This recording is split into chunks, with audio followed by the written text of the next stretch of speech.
একদা এক গ্রামে একটি ধনী মুসলিম পরিবার বাস করত। তারা ছিল অনেক ধনী এবং বড় প্রাসাদে তারা বসবাস করত। রোজা শেষে ঈদের জন্য তার বাচ্চার নতুন কাপড় চাইলে তারা বাচ্চাদের নতুন কাপড় কিনে দিন।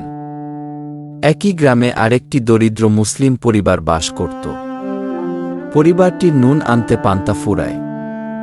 ঈদের জন্য বাচ্চারা নতুন কাপড় চাইলে তাদের বাবা তাদের বলেন, বাচ্চারা, আমরা 3 বেলা খাবার জোগাড় করতে পারি না, নতুন কাপড় কিভাবে কিনো? ধনী মুসলিম পরিবারের কর্তা রাস্তা দিয়ে যাওয়ার সময় তাদের কথাগুলো শুনতে পেল এবং ব্যথিত হল। সে গরিব পরিবারের বাচ্চাদের জন্য নতুন কাপড় সহ ঈদের সকল বাজার করে তাদের বাড়িতে গিয়ে উপহার দিন।